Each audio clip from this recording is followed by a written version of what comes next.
할렐루야. 참으로 반갑습니다.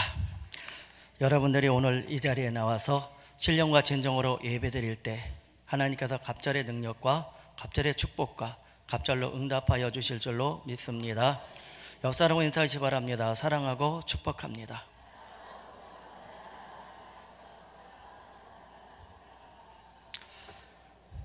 재벌가가 있었습니다. 억만장자예요. 그래서 많은 사람들한테 자기가 신부감을 구하는데 거기에 신청하라고 했습니다. 한 1000명쯤 모였어요. 그런데 딱 3사람이 선택이 됐습니다. 그런데 이 3사람 중에서 누구를 고를까? 그래서 한 달 동안 1000만 원씩 주고 이 돈을 쓰고 나중에 보자고 했습니다. 첫 번째 여자는요, 그 1000만 원을 가지고 어떻게 했는지 아십니까?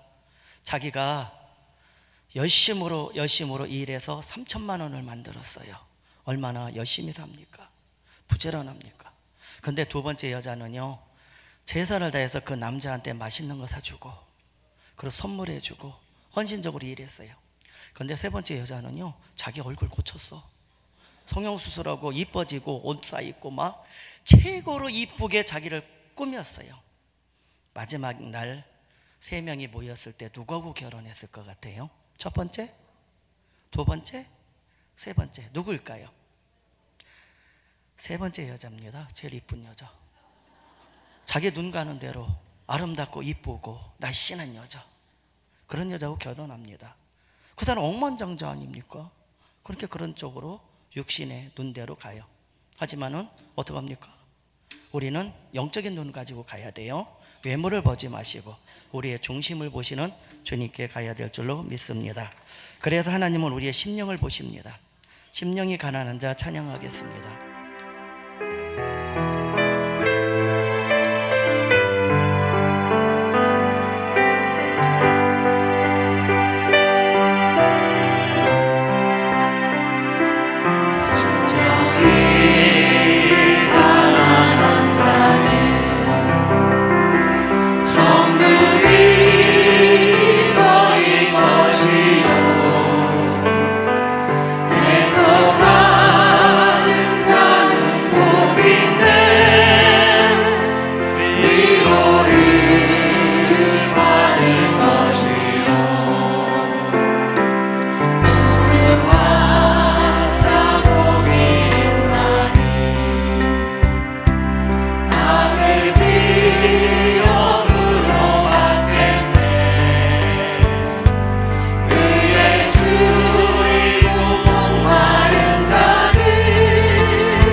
하나님의 말씀을 듣기 위해서 이 시간에 우리 조용히 하나님 말씀을 통해서 은혜 받게 해주시고 내 마음이 정결케 해주시고 오늘도 하나님께서 함께 해달라고 우리 조용히 묵상으로 기도할 때 하나님의 말씀이 전해질 줄로 믿습니다.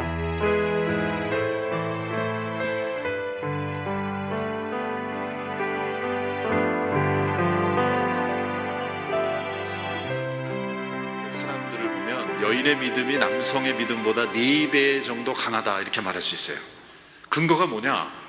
저는 예수님께서 십자가에 매달리실 때 제자들은 다 도망갔죠. 다른 제자들 다 도망가고 5명의 제자들만 예수님의 십자가 가까이서 지켰어요. 베드로, 야고보 다 도망갔어요. 남자 제자 중에서는 요한 한 사람이 그 십자가 밑에 가까이 있었고, 나머지 4사람은 여성 제자들이었어요. 예수님의 어머니 마리아, 마리아가 많아요. 예수님의 어머니 마리아, 예수님의 이모 글로바의 아내 마리아, 그리고 막달라 마리아. 그 당시에 마리아는 오늘날의 그 가장 흔한 여자 이름과 같이 그 당시에 흔한 이름이었죠. 그래서 다 지역 이름을 붙여서 이렇게 구별했는데, 예수님의 어머니, 예수님의 이모니까 예수님 어머니의 동생이죠. 글로바의 아내 마리아, 막달라 마리아. 막달라 마리아는 성경에서 가장 가난한 여인이죠. 왜 그렇습니까? 막달란 마리아. 그대로 믿으시는 분 없으시겠죠? 막달란이라는 지역에서 태어난 마리아, 그런 뜻입니다. 막달란이 성이 아니라 막달란이라는 지역 출신의 마리아. 나사렛 예수, 그럼 나사렛 출신 예수. 가롯 유다, 그럼 가롯 출신의 유다, 이렇게 이름이 되는 것이죠. 보면은 여성들은 4명이나 그 참혹한 십자가 현장 밑에 있었어요. 남자 제자들은 다 도망갔어요. 요한만 그 자리에 남았습니다. 예수님의 십자가와 그 사람들이 있었던 거리는 사실 믿음에 비례하는 겁니다. 그 참혹한 현장, 고난의 현장, 예수님의 그 육신의 몸을 입으시고 십자가에 우리를 대속하여 죽으신 죽음 가까이서 그 광경을 함께 지켰다는 것, 믿음입니다. 다른 제자들은 고난을 받을 때 다 도망갔지만 그 5명은 예수님과 함께 십자가 현장에 있었어요. 그리고 예수님을 위로했고 예수님을 위해 기도했어요. 그래서 저는 그 본문을, 구절을 근거로 해서 여자의 믿음이 남자의 믿음보다 4배 강하다. 여자는 4명이었고 남자는 1명이었으니까. 제가 뭐 여성들에게 표 얻으려고 이런 말 하는 게 아니라 뭐 성경 있는 그대로입니다. 남자 여성들은 참 잘 믿습니다. 믿음에 있어서는 잘 안 따지는 게 여인의 축복이에요. 그런데 시장에서는 좀 잘 따져요. 남자들은 시장에서는 안 따집니다. 그냥 막 삽니다. 그런데 믿음에 있어서는 좀 따지는 경향이 있어요. 그러다 보니까 위기가 닥쳤을 때 도망하고, 위기가 닥쳤을 때 이 큰 믿음을 경험하기가 힘들지 않나 생각합니다. 예수님께서 왜 이 여인의 믿음을 내 믿음이 크다, 그리고 내 소원대로 되리라 라고 말씀하셨을까요? 예수님은 어떤 사람에게서도 발견할 수 없는 믿음에 응답받는 믿음, 예수님이 칭찬하시는 큰 믿음의 아주 소중한 원리를 이 여인에게서 발견하셨기 때문입니다. 예수님께서 두로와 시돈 지방으로 지나가실 때 이 여인이 예수님의 그 일행을 따라오면서 예수님께 간청했습니다. 다윗의 자손 예수여, 나를 불쌍히 여겨 주십시오. 내 딸이 흉악한 귀신에 들렸습니다. 자녀가 흉악한 귀신에 들렸다는 것, 그것은 얼마나 큰 부모에게 고통이요 아픔이겠습니까? 더군다나 딸이, 물론 그렇다고 아들은 귀신 들려도 괜찮다는 말은 아니지만 딸이 흉악한 귀신이 들렸다는 게 더 큰 충격이 될 수 있어요. 사랑하는 딸이 흉악한 귀신을 들렸다고 한다면 그의 어머니는 하루하루가 고통 속에 살아왔을 것입니다. 할 수 있는 모든 것을 다해보았을 겁니다. 그러나 흉악한 귀신은 내줄 수가 없었어요. 그 어머니에게 어느 날 소식이 들려옵니다. 유대 사람 예수라는 분이 흉악한 귀신을 내쫓는 능력이 있다는 것을 소문으로 듣게 됩니다. 자녀를 사랑하는 어머니의 안테나는 높게 마련이에요. 세상에 어떤 안테나보다도 더 높은 게 어머니 안테나입니다. 놀이터에서 시끄럽게 아이들이 뛰노는데도요, 자기 자식의 소리는 들려요. 다른 사람에게는 다 소음으로 들려도 내 자식 소리는 그 아이들의 운동장에서 뛰어노는 그 시끄러운 그 소음처럼 들리는 그 속에서도 자녀의 목소리는 들려요. 그게 어머니의 안테나입니다. 그러니까 여인에게 예수님에 관한 소문이 들렸습니다. 이 예수님을 만나야 되겠다. 예수님이 누구신가? 그런데 드디어 그 예수님이 그 어머니가 사는 지역으로 지나가시는 그 여정에 이 여인이 뛰어들지 않을 수가 없는 거죠.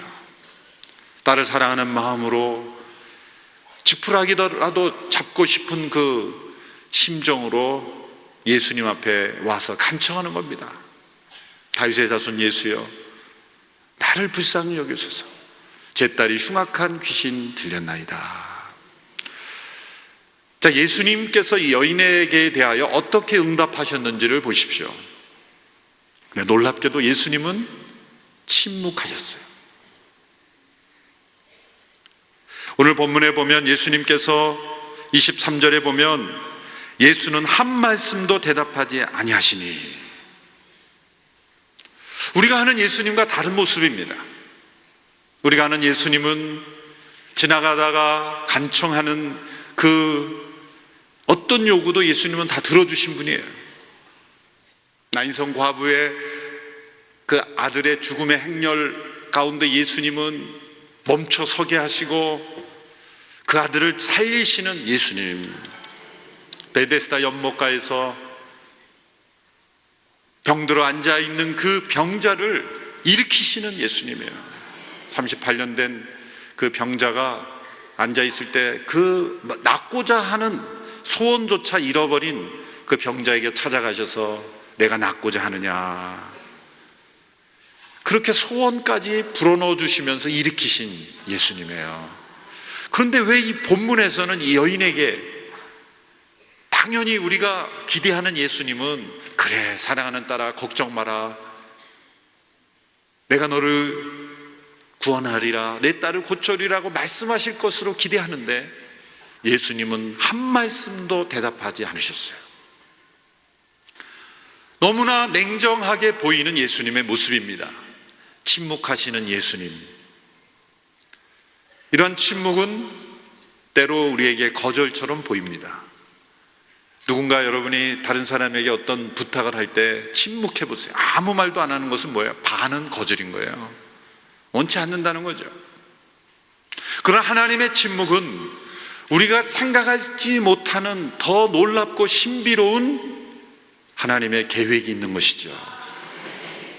여러분, 우리가 기도할 때 기도한 즉시로 응답되는 경우도 있지만 때로는 하나님은 침묵하십니다. 정말 나의 이 간절한 기도 반드시 하나님이 응답해 주셔야 될 것 같은 그런 절박함을 가지고 기도함에도 불구하고 하나님은 침묵하실 수 있어요. 우리의 기도 생활에 있어서 이 침묵하시는 하나님을 만날 때 우리가 어떠한 태도로 나가느냐에 따라서 우리의 믿음이 큰 믿음으로 변화될 수도 있고 우리의 믿음이 작은 믿음에 머물 수도 있는 겁니다. 이 하나님의 침묵을 우리가 이해하고 깨달아야만 우리의 믿음이 자라나는 것입니다. 하나님이 우리의 기도에 바로 응답하시는 것을 통해서도 믿음이 자라지만 우리의 믿음이 큰 믿음이 되려면 한 말씀도 대답하지 아니하시는 하나님의 침묵을 이해해야 합니다. 자, 이 여인의 마땅한 간구, 또 우리가 아는 예수님, 친절하신 예수님이라고 한다면, 자비롭고 은혜가 풍성하신 예수님이라고 한다면 반드시 고쳐주어야만 하는 이 여인의 기도에 예수님은 왜 응답하지 않고 침묵하시는가? 우리는 그것을 생각해 봐야 합니다.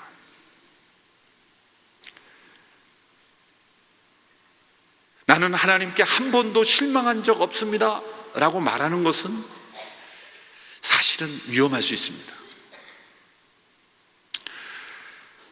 필립 얀시라는 분, 하나님 당신께 실망했습니다, Disappointment with God 이라는 책을 쓴 분은 이런 말을 했습니다.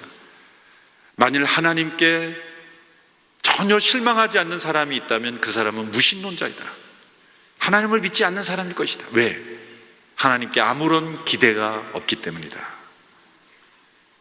하나님을 믿고 의지하고 신뢰하고 하나님과 동행하는 사람들이 반드시 경험하게 되는 것은 침묵하시는 하나님, 그래서 왜 하나님이 나의 기도에는 응답하지 않으실까라는 하나님의 침묵을 경험하게 된다는 거예요. 그러므로 이 하나님의 침묵을 우리의 기도 가운데 경험하는 것은 필수라고 말할 수가 있어요. 큰 믿음으로 나갈 때는 반드시 하나님께서 때로 우리의 기도에 바로 응답하지 않는 침묵이 주어진다는 거예요. 하나님은 때로 자신의 영광을 감추이십니다. 우리에게 밝히 영광을 드러내실 수도 있지만 감추이시기도 하고 그 얼굴을 감추시기도 하고 때로는 응답을 보류하시고 침묵하시기도 하시는 거예요. 여러분, 자라날 때 숨바꼭질이라는 놀이를 해보셨죠? 지금까지 나는 숨바꼭질을 해본 적이 없다. 지금이라도 해보셔야 돼. 지금이라도. 오늘 예배 끝나고 이렇게 성도들끼리 모여 지금이라도 한번 해보셔야 돼. 숨바꼭질은 전 세계 어디 가나 있는 놀이예요. 자, 아프리카에 가도 제가 가는 선교지 가는 곳마다 물어봐요. 여기 숨바꼭질 있냐고. 있어요. 다 있어요. 미국에도 있고 다 있어요. 신기하죠? 숨바꼭질은 뭐 어떤 특별한 놀이가 없어도 할 수 있는 게 숨바꼭질이에요. 저 사막 한복판에서 할 수 있어요. 모래 그 속에 숨어 들어가면 되니까. 하여튼 어디든지 할 수 있는 게 숨바꼭질이에요. 그런데 숨바꼭질의 원리는 뭡니까? 술래가 이제 눈을 감고 있을 때 그 친구들이 숨습니다. 자, 예배당에서 우리가 숨바꼭질 한다고 생각해 보세요. 제가 술래가 돼서 이제 눈을 감고 이제 있는데 여러분들이 제가 눈을 감고 있는데 다 집에 가버린다고 생각해 보세요. 숨바꼭질이 아니죠. 숨바꼭질의 중요한 원칙 첫 번째는 찾을 수 있는 곳에 숨어 있어야 된다는 거예요. 눈을 감겨놓고 다 집에 가버리면 숨바꼭질이 아니죠. 그거는 찾을 수 있는 곳에 숨어야 돼요. 두 번째는, 첫째는 찾을 수 있어야 된다는 거고, 두 번째는 이제 여러분들 여기 숨어 있어서 제가 이제 여러분들을 막 찾습니다. 그래서 찾았어요. 그런데 억울해하면 안 되죠. 내가 이 들키다니 억울하다 막 이를 갈면서 내가 이럴 수가 있네, 내 인생의 최고의 실패다. 그럴 사람 있습니까? 들키는 순간 기쁜 거예요. 너 잘 찾았다, 어떻게 이렇게 잘 찾니? 그러면서 막 서로 참 신기한 게 들켜놓고 기뻐하는 게 숨바꼭질이에요. 억울해하지 않아요. 숨바꼭질에서 들켰다고 땅을 치며 통곡하면 이상한 사람이에요. 즐기는 거예요. 너 찾았다. 찾아서 기쁘고 들켜서 기쁘고 뭐 기쁘는 거예요. 그냥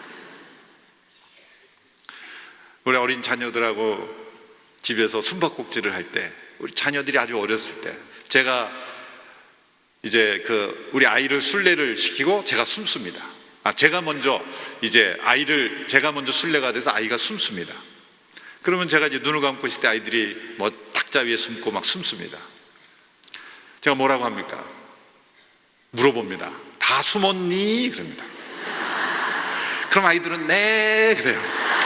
그러면 이제 소리 듣고 이제 뭐 여유 있게 가서 찾는 거죠. 그러면 아빠는 어떻게 이렇게 잘 찾냐고.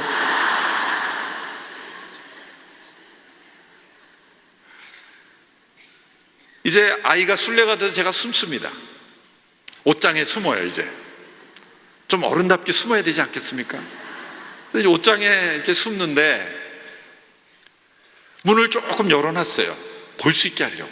만일 옷장을 완전히 닫아버리고 문을 잠궈버리면 그거 되겠습니까?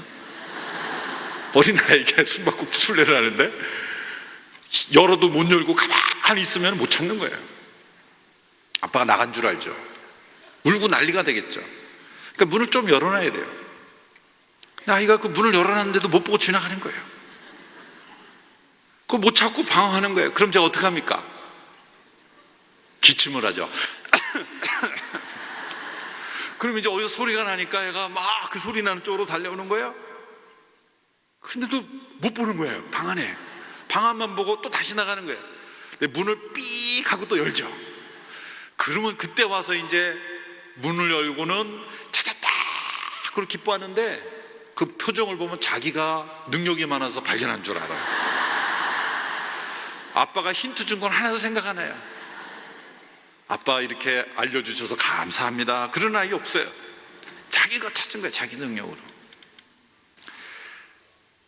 하나님께서 때로 침묵하고 숨어 계시지만 우리를 그렇게 만나시는 거예요. 하나님은 숨어 계시고 침묵하시지만 저 우주 밖에 계셔서 우리가 도저히 만날 수 없는 곳에 사라지신 분이 아니에요.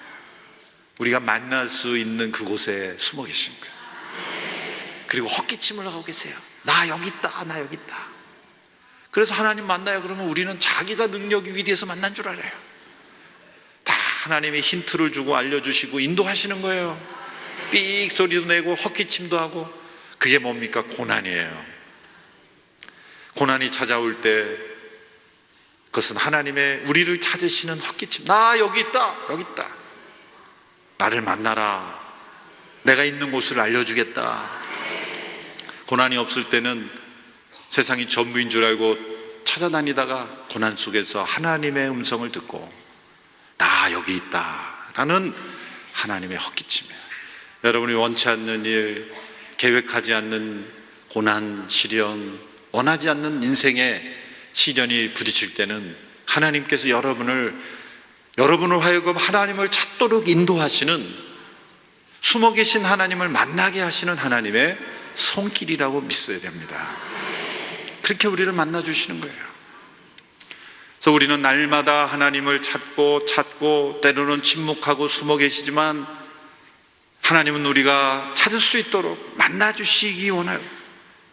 그리고 우리가 믿음으로 하나님을 찾기를 바라시고, 그리고 우리가 하나님을 만났을 때 하나님은 들켰다고 억울해 하시는 분이 아니라 내가 나를 찾았구나 이렇게 발견되는 기쁨을 함께 맛보시는 거예요.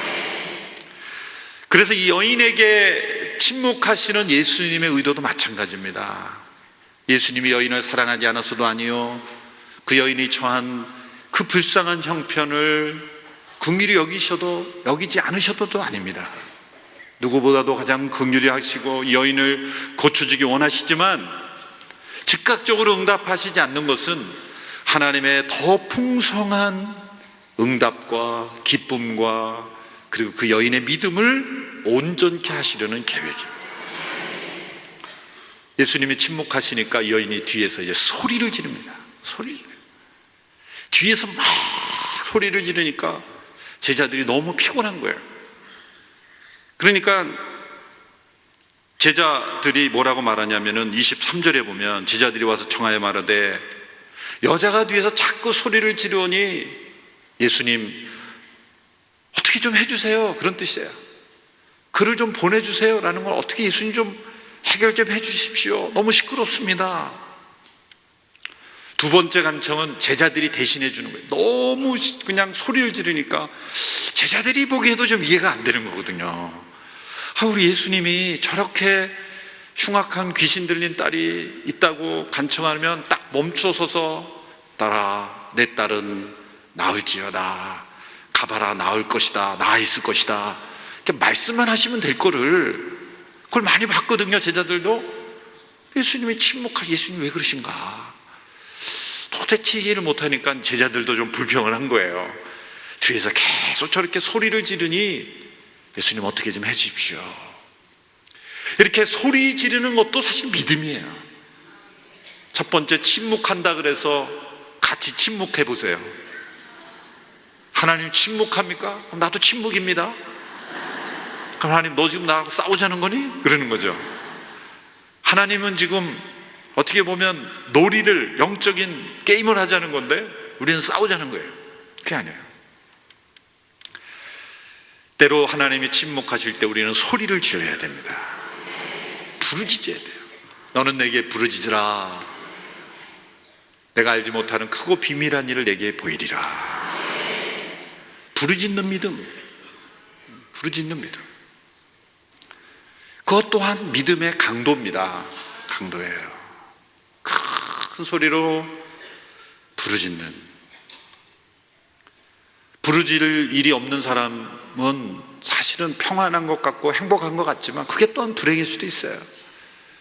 여러분, 인생이 하도 고난이 많고 기도 제목이 많아서 부르짖지 않으면 안 되는 인생이라는 거, 그거 축복입니다. 하나님을 한 번도 부르짖지 않고 자기 힘으로 살아갈 수 있다고 여기는 사람은 종말의 때에, 인생의 마지막 때에 울부짖을 겁니다. 여러분, 기쁨으로 부르짖는 게 낫습니까? 고통 속에 부르짖는 게 낫습니까? 미리 부르짖는 게 나아요. 부르짖었어요. 그랬더니 이 제자들이 나서서 어떻게 좀 해결해 주십시오. 그런데 두 번째 예수님의 대답도 이해할 수가 없어요. 예수님이 이렇게 말씀하셨어요. 나는 이스라엘의 잃어버린 양 외에게로 부르심을 받았다. 이 말씀은 또 이해할 수가 없는 거예요. 더 복잡해졌습니다. 첫 번째는 침묵의 응답이었고, 두 번째는 나는 이스라엘의 잃어버린 양에게로 보냄을 받았다. 이것은 예수님이 이방인에게는 나는 사역할 수 없다는 말씀은 아니죠. 인종차별적인 발언이 아닙니다. 그랬다면 예수님 로마 백부장도 고쳐주지 말았어야 되고, 이방 지역도 가지 말았어야 되고, 사마리아 여인도 만나지 말았어야 되죠. 이것은 예수님의 사역의 순서를 말씀하시는 거예요. 첫 번째, 유대인들에게 복음을, 갈릴리와 예루살렘 유대인들에게 복음을 전하시고, 그리고 유대인에게 복음이 증거되고 난 뒤에 이방인에게 복음이 전파되는 하나님 나라의 사역의 순서를 의미하는 거예요. 틀린 말씀은 아니에요. 그런데 여인에게 있어서는 거절이죠. 여인에게 있어서는, 그렇죠? 여인에게 있어서는 거절이에요. 첫 번째도 침묵이요, 두 번째도 이스라엘의 잃어버린 양에게로 버림을 받았다 말씀하신 이 여인이 얼마나 안타까웠겠습니까? 그런데 이 두 번째 예수님의 반응에 대한 여인의 반응을 보십시오. 25절에 보면 예수님 앞에 이렇게 반응합니다. 우리 같이 한번 읽어볼까요? 25절, 26절, 우리 25절 같이 읽어보겠습니다. 시작. 여자가 와서 예수께 절하며 이르되 주여 저를 도우소서. 세 번째 여인의 간청은 절을 하며 주여 저를 도우소서. 여인은 포기하지 않는 믿음을 보여주고 있습니다. 하나님의 침묵은 우리로 하여금 과연 이 기도가 응답되기를 얼마나 간절히 원하는가를 우리를 테스트하시는 거예요. 때로 우리는 간절히 일정 기간 기도해 놓고 본인이 잊어버려요. 나중에 하나님께서 이렇게 응답하시면 자기가 잘나서 얻은 줄 알아요. 제가 미국의 시카고의 한 신학교에 유학을 갔는데, 제가 한국에서 신학대학원을 갈 때 1학년 들어가서 도서관에서 그 미국의 그 신학교에서 공부하고 싶은 마음이 있어서 그 신학교 카탈로그를 붙잡고 기도를 했던 적이 있었어요. 하나님, 제가 언젠가 이 학교에서 좀 공부하게 해주십시오. 그래서 그 카탈로그의 그 작은 책갈피 하나를, 사실 그 좀 도적질인데 이거 회개합니다. 그 하나를 제가 빼가지고 이렇게 도서관에서 책상에 있는 거를 책갈피를 갖고 제가 제 방으로 왔던 기억이 있어요. 그런데 15년이 흘러서, 오랜 시간이 흘러서 이제 온누리교회에서는 뭐 유학이고 뭐고 다 잊어버리고 사역만 열심히 하는데, 어느 날 하용조 목사님이 갑자기 너 공부하러 가라 그러시는 거예요. 갑자기 뭐 영어 준비도 안 하고 그냥 열심히 하고 있는데 갑자기 유학 가라 하시는 거예요. 근데 가되 그냥 시시한 학교 가면 안 되고, 그래 몇 군데 정해주시는 게 그 학교 중에 하나가 있는 거예요. 급하게 이제 그냥 어쩔 수 없이 순종해서 막 수속을 해서 갔어요. 저는 제가 잘나서 간 줄 알았더니 12년 전에 기도에 응답하시는 거예요. 저는 기도를 다 잊어버리고 있었어요. 하나님은 제가 잃어버린 기도 제목 하나님은 잊지 않고 기억하고 계시는 거예요. 이게 신기한 거예요. 그러니까 우리의 과거를 돌아보면 사실은 하나님은 우리가 기도한 것의 진정성을 확인하는 기간을 보고 싶어요. 우리 자녀들 보면은 뭐 달라는 거 많잖아요. 근데 부모가 냉큼냉큼 해주다 보면 후회합니다. 가만히 있어 봅니다. 그러면 어릴수록 잊어버려요. 어제 요청한 게 뭔지 몰라요. 어제 막 초콜릿 살라고 간청했다가 오늘은 아이스크림으로 바뀌고 내일은 또 장난감으로 바뀌고 막 바뀌는데 지혜로운 부모님은 좀 두고 봅니다. 그럴 때 그 자녀의 마음속에 어제도 초콜릿, 오늘도 초콜릿, 내일도 초콜릿, 이거 진짜 사줘야 돼요. 그 진정성. 근데 우리는 우리의 기도조차도 자기가 뭘 기도했는지도 몰라요. 먼 훗날 생각해 보면 다 우리가 기도했던 것, 그럼 하나님은 거기에 플러스 기도하지도 않았던 것을 다 응답해 주세요. 저는 어렸을 때 주일학교 다닐 때 가장 은혜 받았던 말씀 중에 하나가 어느 부흥 강사로 오신 목사님이 제 주일학교인데 주일학교 부흥회 때 이 말씀을 저한테 은혜를 많이 받았어요. 너희 아버지는 너희가 구하기도 전에 있어야 될 것을 다 아시느니라. 제가 그때 아주 어렸을 때인데 초등학교 때인데 아멘 그래도 너무 은혜를 받았어요. 기특하죠? 그래서 너무 은혜를 받아서 그때부터 기도를 안 했어요. 이게 무슨 말이에요? 그 말씀을 저는 100% 믿었어요. 내가 구하기도 전에 있어야 될 것을 다 아신다는데 뭘 기도해? 그래서 저는 어른들이 철야기도 가서 부르짖고 막 통성으로 기도하고 금식하는 거 보면서 속으로 뭐라 그랬냐면 주일학교 때 참 어른들이 철이 없으시다. 철이 없으시다. 아니 다 예수님이 말씀하셨는데 있어야 될 것을 다 아시느니라. 근데 왜 하나님 자꾸 귀찮게 저렇게 부르짖고 밤새고 금식하고 그러시나. 참 다 하시는데. 그래서 어렸을 때 저의 기도는 너무 간단하고 명료하고 단순했어요. 눈을 감고 하나님 다 아시지요. 끝. 다 하신다는데 뭘 제가 구구절절히 그렇게 할 필요가 있습니까? 그래서 제가 어른들을 보면서 참 철없는 어른들 참 많다. 근데 제가 대학생이 되어서 그때까지도 그냥 저희 기도는 늘 다 아시죠? 다 아시죠? 그러고. 근데 후에 간증할 수 있는 건 진짜 하나님은 다 아시고 모든 필요를 다 채워주셨어요. 근데 문제는 뭐냐면 그래서 저는 부르짖고 간구하고 간절히 매달리는 기도를 이해를 못했어요. 그 말씀만 믿었기 때문에. 그 말씀은 진리고 옳은 말씀이에요. 근데 또 한편에 보면 부르짖으라 간구하라 그 말씀 있죠. 이 말씀이 상충되는 것처럼 저에겐 보였던 거예요. 그래서 저는 점잖은 신앙인으로 아주 철든 자녀처럼 하나님 아버지 앞에 다 아시죠. 그러고 끝나는 거예요. 어느 한 순간에 제가 대학생이 돼서 이렇게 또 기도했어요. 하나님 다 아시죠. 그랬더니 하나님 이렇게 말씀하시죠. 다 안다. 그런데 넌 아니? 제가 그때 뭔가 머리를 망치로 얻어맞는 듯한 느낌이었어요. 그 말씀이 어떤 말씀이냐면 하나님은 진짜 다 아시죠. 저의 필요 구하지 않은 것까지 다 채워주셨어요. 문제는 내가 모른다는 거예요. 구하지 않고 얻으니까 하나님이 주시니까 하나님이 주셨다는 감사가 없어요. 하나님께 영광을 올리지 않습니다. 단돈 1,000원이 없어서 하나님 1,000원 저에게 주십시오라고 기도한 사람은 1,000원이 생겼을 때 하나님이 주셨다는 고백이 감사가 있는데 1,000원이 생겨도 그냥 자기가 잘나서 생긴 거고 10,000원이 생겨도 자기가 잘나서 생긴 거고 하나님께 마땅히 드려야 될 감사와 영광이 전혀 없다는 거예요. 하나님이 몰라서 부르짖으라고 한 게 아니에요. 하나님은 다 아세요. 근데 왜 부르짖으라 그래요? 우리가 모르기 때문에 그러는 거예요. 우리가 모르기 때문에.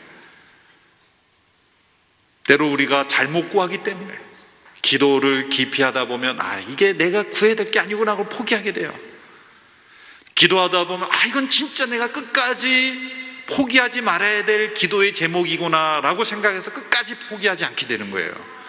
기도하다 보면 성령님께서 가르쳐 주세요.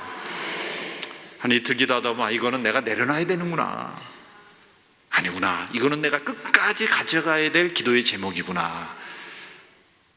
우리가 그것을 깨닫게 하시는 과정이 있기 때문에 하나님은 침묵하시고 때로는 연기하시는 거예요. 중요한 거는 우리가 깨닫는 거예요.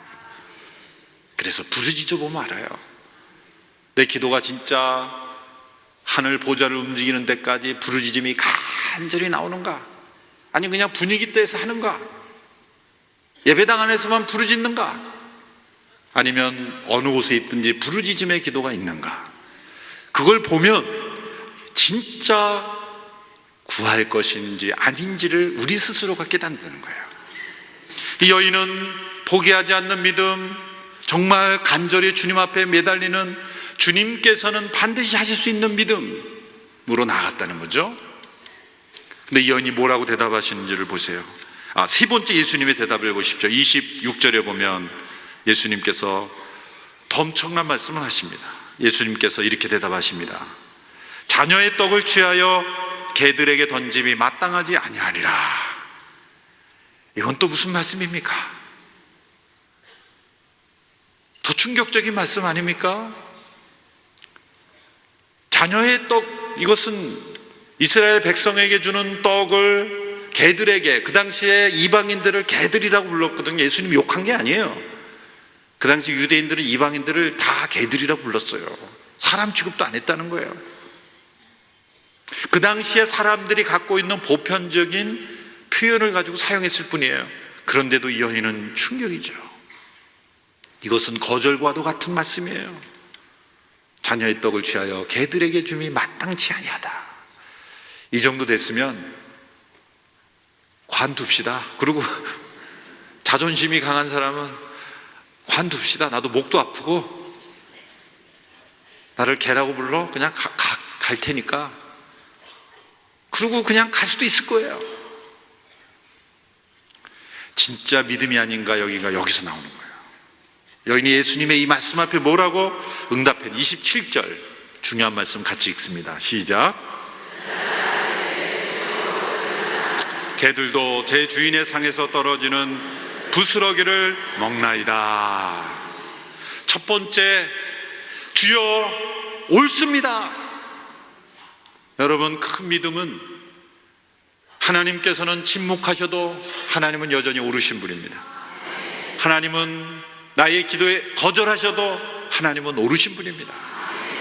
다니엘의 믿음이 위대한 것은 하나님께서 나를 사자굴에 던져 나를 건져 내시지 않으실지라도, 그리 아니하실지라도 하나님을 찬양했어요. 하나님은 내 기도에 응답하실 수도 있지만 거절하실 수도 있는 주권을 가지신 하나님이세요. 내가 원하는 대로 다 들어주지 않을 수 있는 권한이 있으신 하나님이세요. 하나님이 우리 모두의 기도를 다 거절하셔도 하나님은 선하신 분이요, 하나님은 옳으신 분입니다. 왜? 우리가 알지 못하는 크고 놀라운 계획이 있는 분 하나님이시기 때문에 그런 하나님에 대한 올바른 태도, 하나님은 언제나 옳으십니다. 정말 얼마나 귀한 태도입니까? 어떤 분은 하나님의 응답이 거절되면 막 일을 가시는 분들이 있어요. 하나님, 내가 헌금을 얼마나 많이 했는데 이러실 수 있습니까? 그러면서 막 이 나라가 어려워지면 하나님께 따지는 분이 있어요. 하나님 지금 뭐 하고 계시는 겁니까? 지금 이게 하나님 지금 놀고 계십니까? 이러면서 막 하나님 야단치는 분이 있어요. 기도를 가만히 들어보면 굉장히 훌륭한 기도 같은데 하나님 위에서 하나님을 야단치고 있어요. 하나님 뭐 하시는 겁니까? 이 나라가 이 복잡한데. 올바른 믿음이 아니죠. 주여 옳습니다. 이게 큰 믿음의 증거예요. 선교지에 간 선교사가 말할 수 없는 고난으로 순교했을 때 그 부모의 입장에서 순교한 자녀를 보고 아버지의 뜻이니 영광 받으시옵소서라고 말할 수 있을까요? 주여 옳습니다. 나에게 어떤 희생과 고난이 올지라도 주님의 뜻이라면 저는 받아들입니다. 주여 옳습니다. 나의 이 간절한 기도에 주님이 응답하지 않으셔도 주님은 옳으십니다. 예수님께 그런 태도를 한 거예요. 주님이 내 딸을 고쳐주지 않으셔도 주님은 옳으십니다. 이 태도가 쉽지 않습니다. 이 태도만 갖는다면 주님이 우리를 큰 믿음이라고 칭찬하실 줄 믿습니다. 두 번째 이 여인의 고백은 뭡니까? 주여 옳습니다. 그런데 개들도 주인의 상에서 떨어지는 부스러기를 먹습니다. 부스러기만이라도 족합니다. 예수님께서 이 말씀을 들으셨을 때 저는 웃으셨을 거라고 생각해요.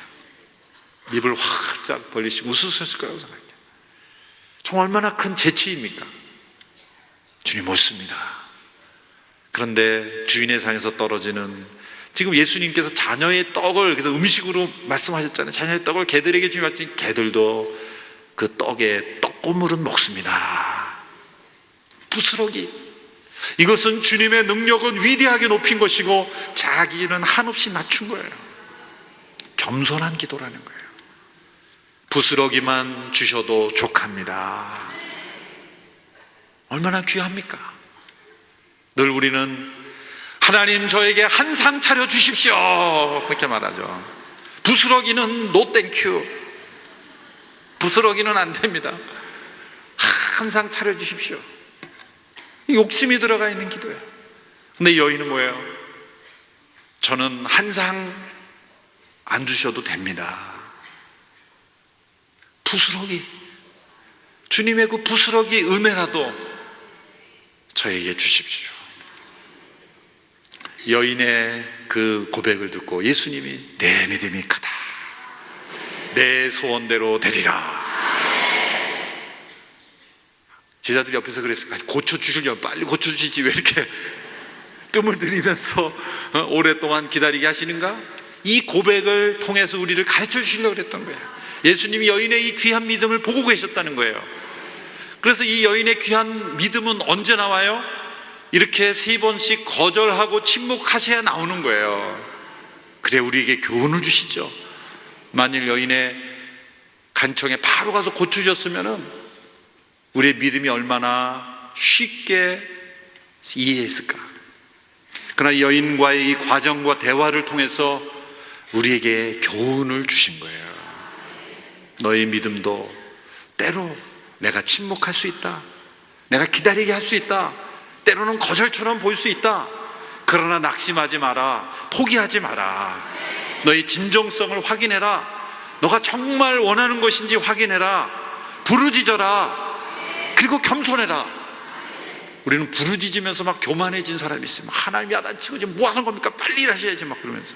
그게 아니라 부르짖음과 동시에 겸손해야 되는 거예요. 부스러기만 주셔도 좋습니다. 여러분 이렇게 간절한 믿음, 포기하지 않는 믿음, 끈기 있는 믿음, 강청하는 믿음과 동시에 자신을 낮추는 믿음, 겸손한 믿음, 주님 옳습니다. 그리 아니하실지라도, 응답하지 않으실지라도 하나님은 위대하신 분이요 선하신 분이요 영광받기에 합당하신 분입니다. 제게는 부스러기라도 좋습니다.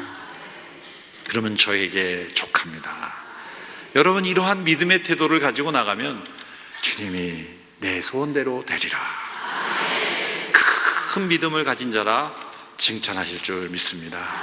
귀한 교회 성도들, 믿음의 기도로 사시는 귀한 여러분들, 이 여인의 믿음을 우리 모두가 배워서 주님께 칭찬받고 또 소원 응답받는 은혜가 있게 되기를 축원합니다. 기도하겠습니다. 하나님 아버지, 귀한 가나안 여인의 믿음을 통해 우리에게 교훈하여 주신 것을 감사합니다. 우리의 믿음이 더욱 거룩해지며 간절해지며 그리고 겸손해지게 하여 주시옵소서. 예수님의 이름으로 기도합니다. 아멘.